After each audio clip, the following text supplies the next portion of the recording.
Hi, welcome to Multifamily Roadmap. This is the Lunch and Learn Surviving Inflation while investing in multifamily real estate. I'd done this webinar live earlier, but I forgot to record it. So I'm recording it so I can send it out to you guys. So let's just run through that again. So let's dig in here.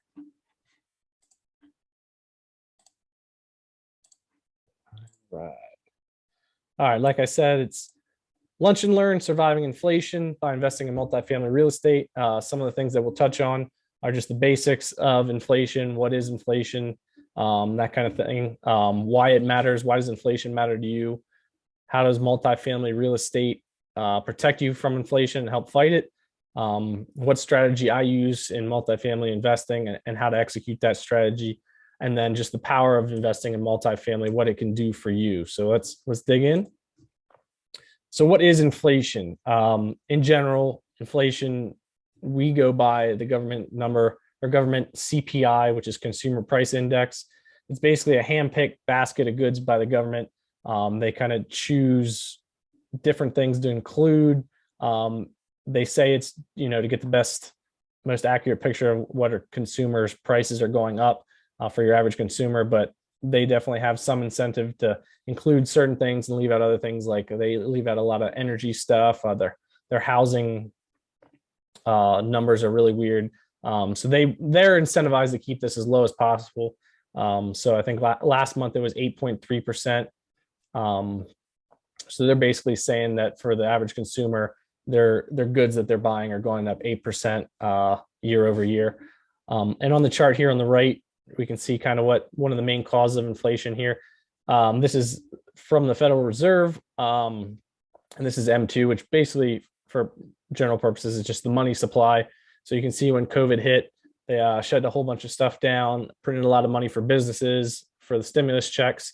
So you can see this huge jump here in money supply. So that's the main driver of inflation right now, is the COVID money printing. There's just so much that you just almost can't ignore it in the numbers. Traditionally, the inflation numbers are a little bit lower because they will kind of get hidden in assets and the consumer prices won't be that high. But they gave people direct checks this time. So there were people that were going to be spending money directly on goods and services, and them shutting down some of the supply chains, and Russia, Ukraine war,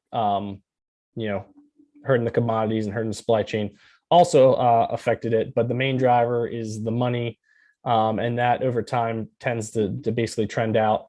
So the normal CPI number now is, like I said, 8.3. But they changed what they put in there a lot since back in the 1980s. They had another number which they had a more broad inclusion and included, they weren't messing with the numbers. And if you go by 1980s CPI, it'd be closer to like 15 to 20% at the moment, which seems more accurate with what you're seeing at grocery stores, or just the normal goods you're buying.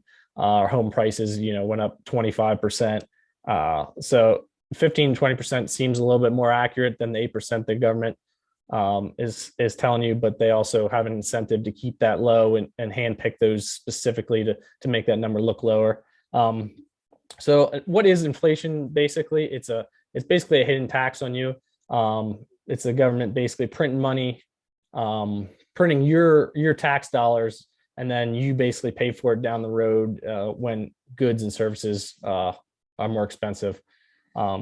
And they enjoy this because it's kind of like a hidden, sly way of taxing you, where the average person doesn't really understand that they're actually just getting like a tax raise each year. You can kind of think of it as like a legal counterfeiting. So back when the Romans, what they did, they had gold. First, had issued gold coins as their currency, and then when they needed basically to be able to print money, sort of like we do now, to fund certain projects, they asked everybody to send their money in. They collected it and said they were going to redisperse it.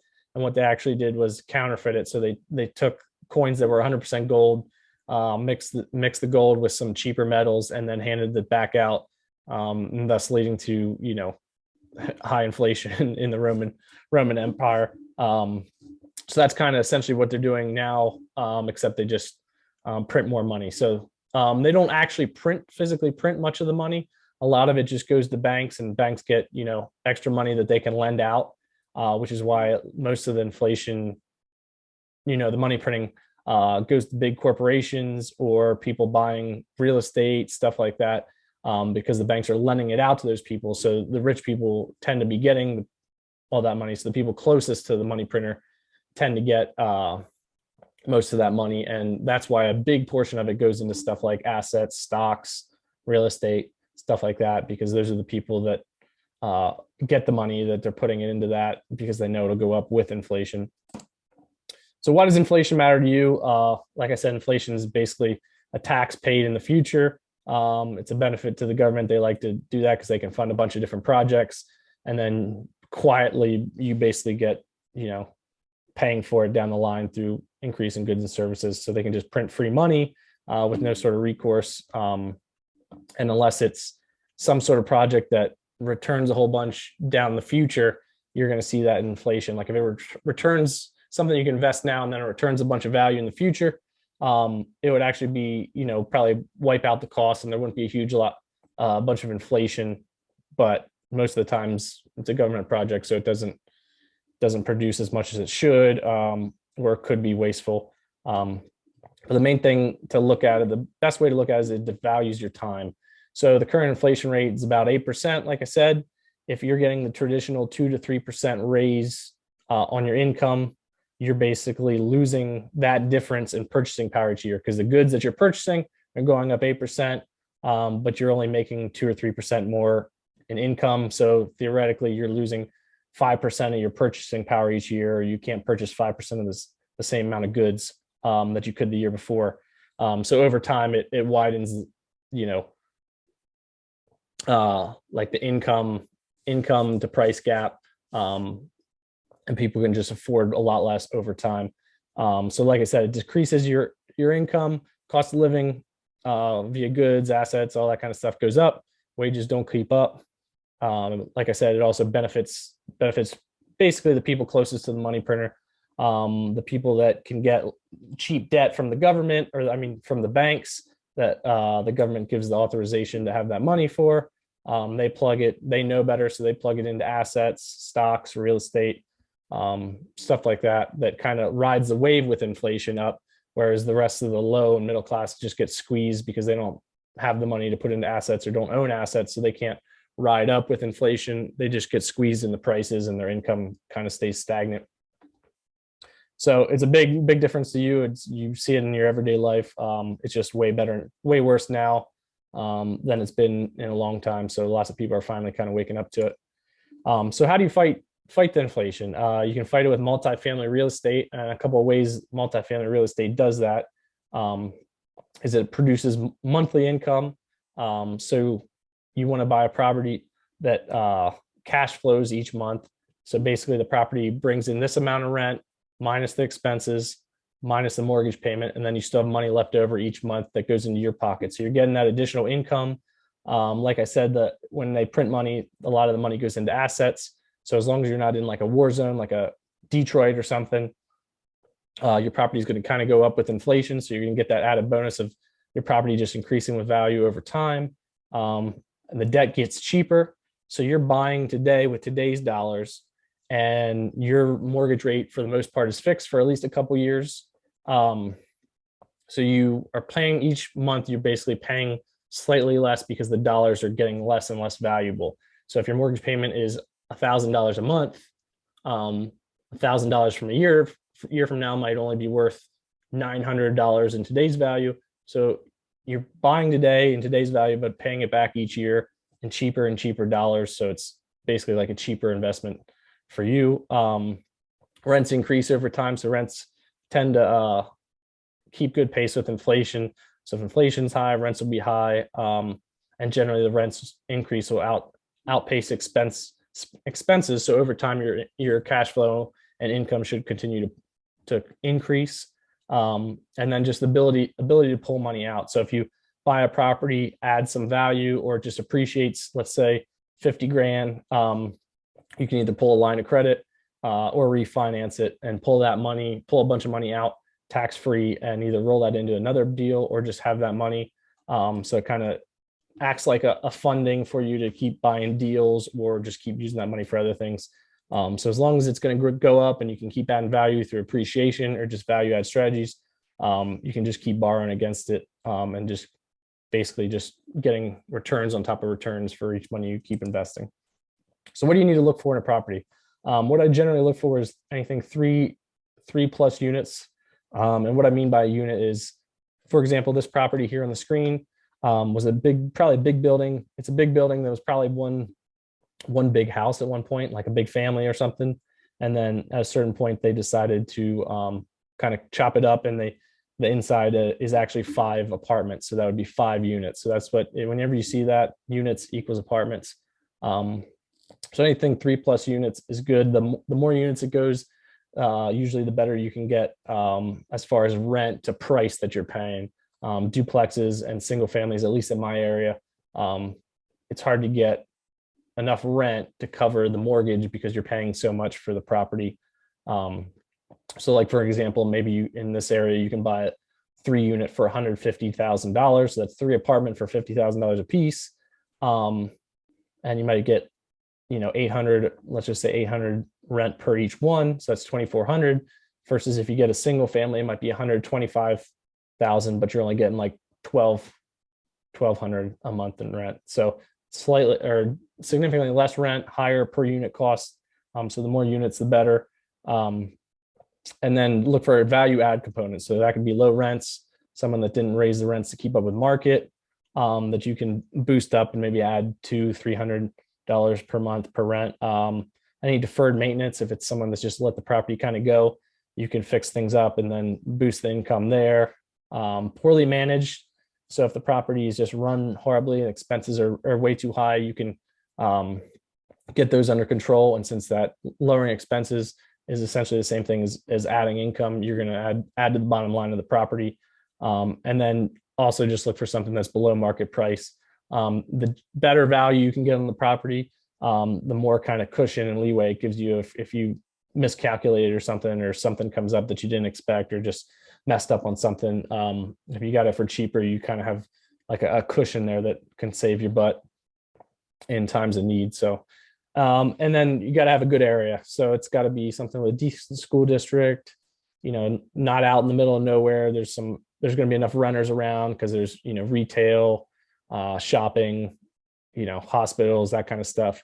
You just don't want to be in what we call like a war zone. So a place that has high crime rate, that even if you increase value to the property through renovating and, getting the rents up, the value that you're going to see in the price of the property won't go up to match that. So you'll be kind of just getting a bad return on the investment you're putting in the property. So if you're in a decent area in general, it'll just go up over time, as long as none of those market dynamics change. And then lastly, it's got to produce cash flow, because at the end of the month, if the property throws off income so that you can pay your mortgage and have money left over after paying all expenses, then if the market for whatever reason takes a downturn, goes down 20%, it doesn't matter, because you're still making the mortgage payments and getting money each month. So you can just hold it for another 2 years or whatever, wait till it gets back up to where it was. And then if you need to exit, then you can. So the cash flow will save your butt from going underwater on the property and having to get rid of it. So the strategy I use for the investing is called the BRRRR strategy, and that it produces infinite returns for me. So the strategy is buy, renovate the units, renovate the building, rent, as in get the rents up to market rent, get the income up, refinance it. Once you add all that value from the income going up, refinance it at the higher value, pull all your cash out of it, because if you refinance at the higher value, whatever the difference between your old loan and your new loan is just money that you get out tax-free in a check. And then repeat, which means take that same, say you put 50 grand into a property and you get 50 grand back, just take that and put it into another property. And then, you just keep reusing that same funds and keep acquiring more and more assets. And the infinite returns are basically when you don't have any investment in the property. So once you pull all your investment out, so if you had 50 and you pull 50 out, you got zero money in it. And if it's thrown off money each month, you're getting returns on $0 in it. So that's basically infinite returns. as far as a math perspective. So let's just look down. This is the 5-unit property that we saw earlier. This is after we redid the front of it. So here's just a quick rundown of the general numbers for it, so you can see how it kind of works. So we bought it for $105,000. We got seller financing because the property was in pretty rough shape, and the guy was old and wasn't getting any sort of hits on it. So basically, the seller basically gave us an $80,000 note for 2 years that we had to pay back at the end of 2 years in full, and allowed us interest-only payments. So he basically just becomes the lender or the bank for it. He gets a lien on the property, so if we don't pay, then he just takes the property back, same as a bank would. But we got good terms on it because we only needed $25,000 down. Had that 2 years of interest-only, small interest-only payments, so we were able to kind of rack up the cash flow as we're renovating, which was nice. So here's the money down we put in. We put $25,000 as a down payment, so that's the 105 minus the 80 note that he lended us, $5,000 about in closings, and then we put about $45,000 in renovation costs in it. So I was redoing the porch. We did part of the back deck, some roofing work, and then just the rest was mainly renovating some of the units and fixing stuff that the old owner didn't fix. So we have $75,000 in the property. At year 2, when we went to refinance it, it appraised for $215,000. We got a loan for 75% of the appraised value, which is $161,000. So technically, the bank is cutting us a check for $161,000. $5,000 of that goes to closing costs for the bank, and all the other closing costs, legal costs that go into closing.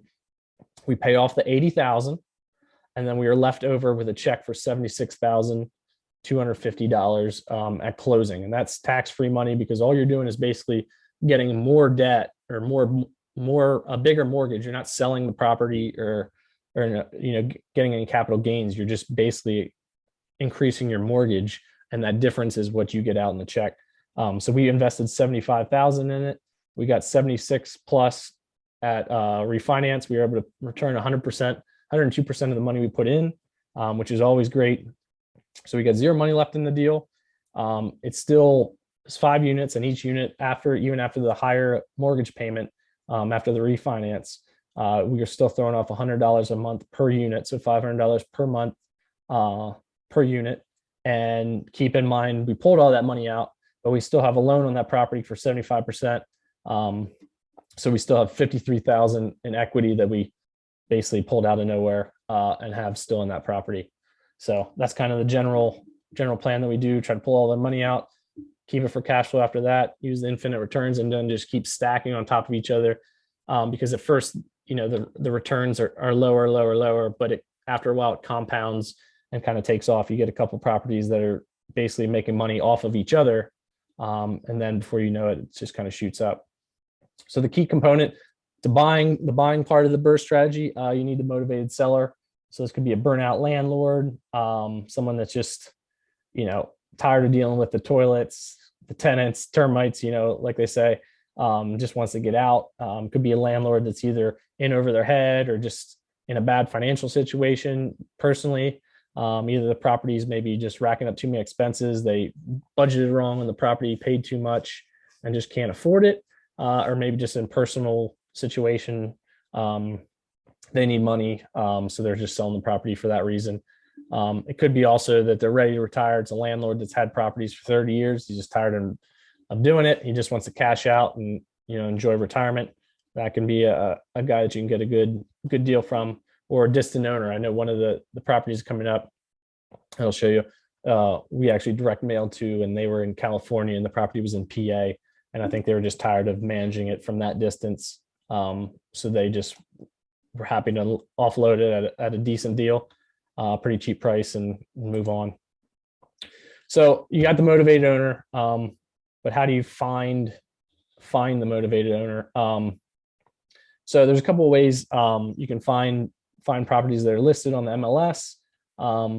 That's probably the worst way. Usually anything that's on the MLS is either overpriced or just has passed through any of the good investors, and they basically turn it down, and everybody's seen it. So it is possible to find a deal on there. That 5 unit that I said was on there because it's just in rough shape and nobody wanted to touch it. but that's usually the worst way of finding deals. Slightly better way would be networking. So either networking with investors, other investors at meetups, or on social media. Biggerpockets.com is a great way. Actually just had networked with someone that was kind of local on biggerpockets.com about 2 years ago. Had lunch with him. He was an investor from a little bit up north from where I am. And then 2 years later, he had found this property, but it was out of the range where he wanted to invest, and it was closer to me. So he brought it to me, and we were able to get a great deal done. And I actually paid him a pretty good chunk for the deal, but the deal was so great that I had no problems paying him $25,000 for bringing us that deal, because it was just that great. So network with other investors. You never know. Maybe at the meetups they know somebody that's selling a property that they don't actually, that investor doesn't want them, or it's an old guy at a meetup that's looking to offload some of his properties. You know, the more people you talk to, the better. That kind of ties into like the everyday contacts. If you're at the gym, you're at work, if there's a way to bring up, hey, I invested in real estate, you never know who could say, oh, I have Joe or Jenny I know wants to sell their property. Maybe I'll get you in touch with them. And then lastly, wholesalers. Wholesalers basically someone who markets hard for deals, through kind of, direct mail and stuff like that we'll touch on here.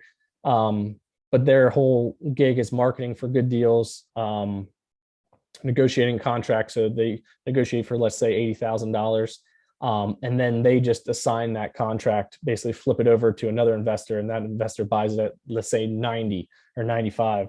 So they find a really great deal, and then they just take a cut of that difference. So if they agree to it by 80, that seller is going to get 80, but then they get the difference of the investor buying 95 to 80. So they would get, technically the other investor would give them 15 grand on top of the 80.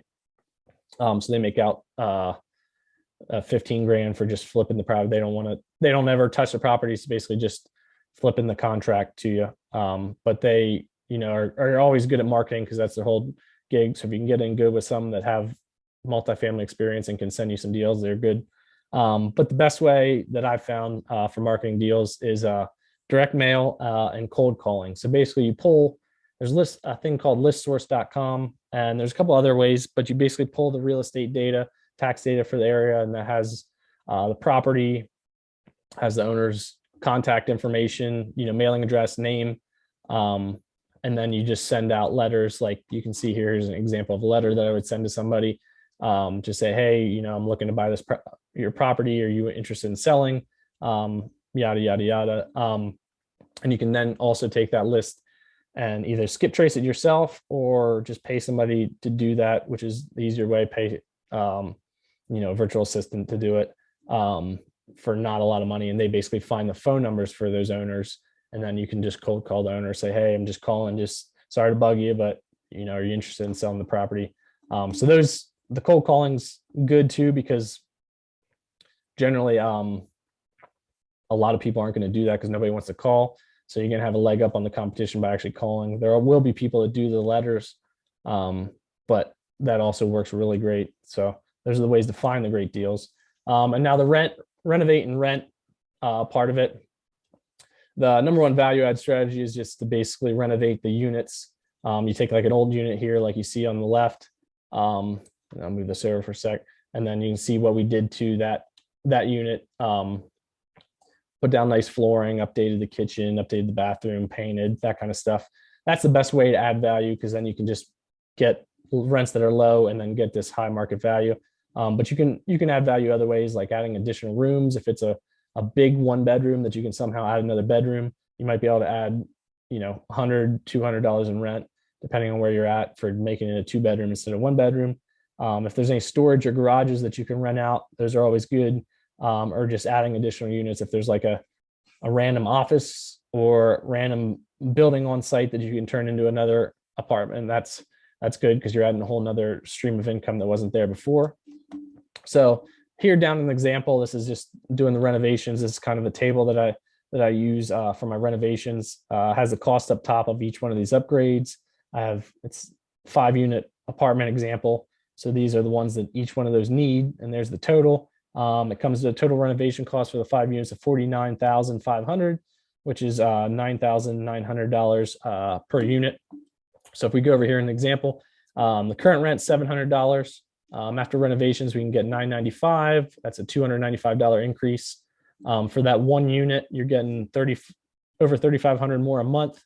And if you divide that by the renovation cost that you paid for that one unit, you're getting a 35, almost 36% ROI on your money, which is great. If you put in the stock market, maybe you get 5 to 10% a year. So you get basically paid back for all that money that you put in less than 3 years, almost like 2.5 years. So that's kind of a way to look at it numbers wise.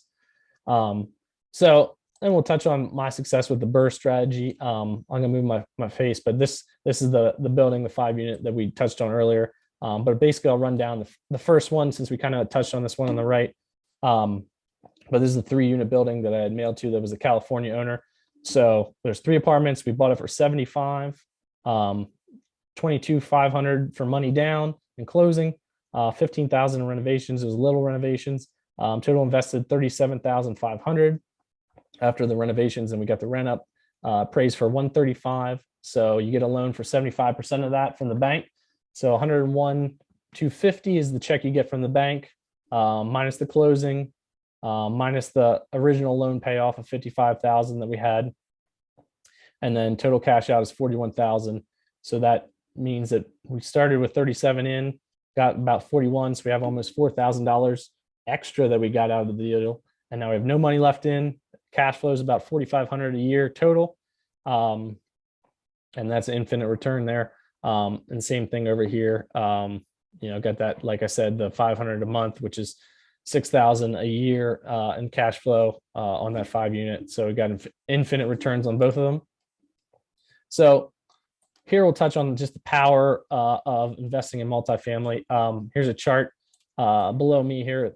That's basically kind of just trying to show you the infinite return or the compounding returns. It starts slow, but then really takes off and kind of hockey sticks up once you get a couple properties under your belt. But this example, basically, let's say you have $2,000 in monthly expenses. So that's mortgage, utilities, food, going out to eat a couple times, whatever other normal monthly expenses you have. We'll just say you got 2,000 fixed expenses every month. So you start off with a property, it's a 3-unit property. Here's the details for it. You'll be able to see that. I'll send you the PowerPoint. But you're able to return all your money when you refinance it. And then you got $350 or $375 coming into you per month in cash flow. So you're down to 16. You take that 2,000 and you're down to 1625 after one property. You do the same thing with a 4-unit. Let's say you purchase a 4-unit the second time, get all your money back, and use that money from the first deal to put into this deal. You get monthly income after you refinance at 600. So now you're down to 1,025. And you buy a 3-unit, same thing.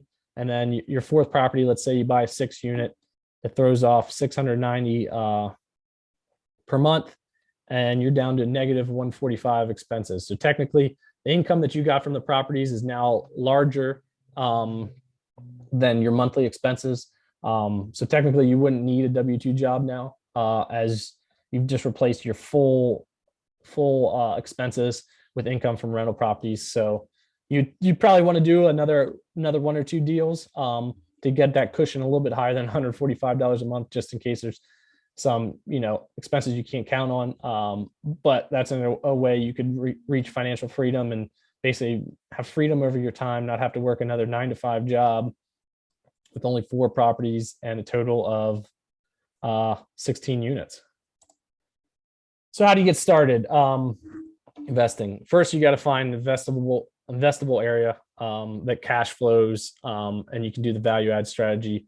And usually that should be an area that well. So preferably that's where you're located, or maybe a place that you used to live at that you're familiar with. If the area around you doesn't work well for that, because some areas are too high priced, that the rent just doesn't kind of keep up for the price of the property. But if either of those, then you're gonna have to find a market and just do long distance, which is not hard to do. You just got to make sure you network, and there's some books and stuff on that. So if you do out of state investing, it's definitely possible. Don't let that stop you. You got to understand the key terms. I got a lot of the key terms on the website and an article for you if you need it. But you just got to know your stuff, know the basic terms, so you don't sound like an idiot to agents and people that are selling you property and don't trust that you end up having the money and stuff like that. Got to network with other investors, start to get kind of in the group. Go to meetups, go on social media. Invest with or network with some contractors, insurance people, find the best people in all those sort of fields that you'll need, lawyer. And you can get that from other investors. So that way you build your kind of base of knowledge around you. Get a deal flow going. This is basically like marketing. Kind of touched on this a little bit, but you want to start getting people that call you saying that they're looking to sell their property. So do direct mail, cold calling, listings, stuff like that. Get good deals coming in so you can review them. I do have a course on marketing if you need that. That touches on that whole portion. And then you just need to know how to spot good deals once you start getting them coming in. So that's the analysis portion. You'll need to know your numbers. We kind of touched on some of the numbers there, but there's more of breaking down the income and the expenses and what to look for there. And I have a whole course on that if you need that as well on the website. And then after that, once you got that going down, start landing and stacking some good deals and just build on that. And before you know it, you'll be a couple years down the road, have a handful of properties and lots of cash flow coming in. So I started Multifamily Roadmap here to just help people get started on their investing journey. So feel free to either contact me by email, john@multifamilyroadmap.com, or just join me at the website, multifamilyroadmap.com. Tons of free resources on there, guides, calculators. And then we got some courses. There's one-on-one training available if you need it, and just try to provide as much value as I can to help people get started. So congratulations, just by being here at this webinar, you kind of understand the basics, a little bit of multifamily investing and how to get started in real estate. So you're technically started on your road to financial freedom, expanding your real estate skill set. So the next step is just to take action, start learning. Start looking for properties. It's not as difficult as it seems. And if you need help, I want to speed that up. Just join us on the roadmap to success at multifamilyroadmap.com.